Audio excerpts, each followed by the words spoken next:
HarperCollins and Harper Audio present Battlegrounds, The Fight to Defend the Free World by H.R. Mcmaster. This is the author. A note before we begin.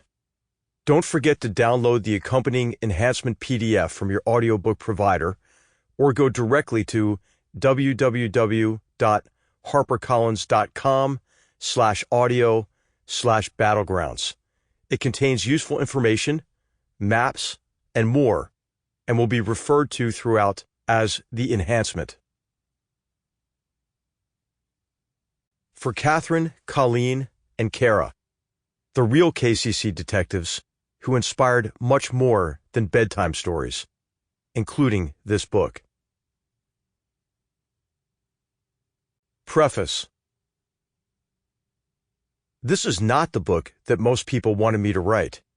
Friends, agents, editors, and even family asked me to write a tell-all about my experience in the White House to confirm their opinions of President Donald Trump. Those who supported the president would have liked me to depict him as an unconventional leader who, despite his brash style, made decisions and implemented policies that advanced American interests. Those who opposed the president wanted an account to confirm their judgment that he was a bigoted narcissist, unfit for office. And they wanted me to write it immediately so that the book might influence the outcome of the 2020 presidential election. Although writing such a book might be lucrative, I did not believe that it would be useful or satisfactory for most readers.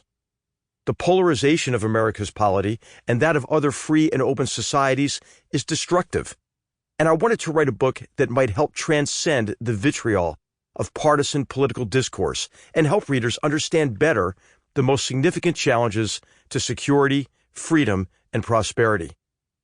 I hoped that improved understanding might inspire the meaningful discussion and resolute action necessary to overcome those challenges. Introduction.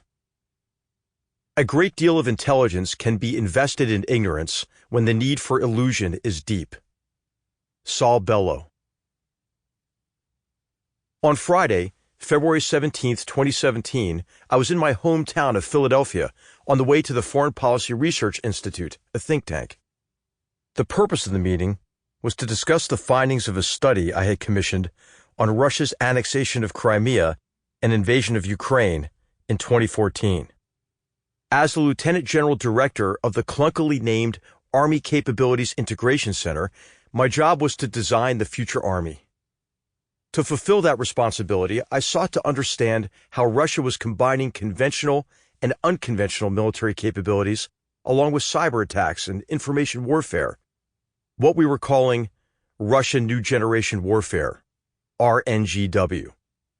The study recommended how to improve the future Army's ability to deter and, if necessary, defeat any forces that employed similar capabilities against the United States or our allies.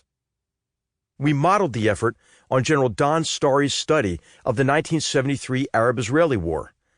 Starry's findings helped drive a renaissance in the post-Vietnam War Army based on changes in fighting doctrine, training, and leader development. It was clear to me that Russia, China, and other nations had studied the U.S. Army after the lopsided U.S. victory over Saddam Hussein's armed forces in the 1991 Gulf War and the initially successful U.S. military campaigns during the 2001 invasion of Afghanistan and the 2003 invasion of Iraq.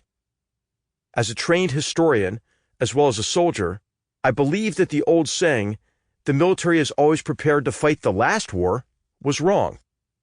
Militaries that encountered the greatest difficulties at the outset of war studied their recent past only superficially. Learning from history, I believed, was essential if the U.S. military were to maintain its competitive advantages over potential enemies.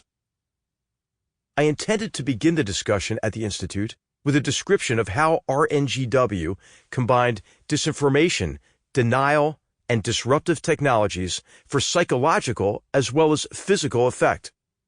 Russian President Vladimir Putin and his generals wanted to accomplish their objectives below the threshold of what might elicit a military response from the United States and countries of the North Atlantic Treaty Sample complete.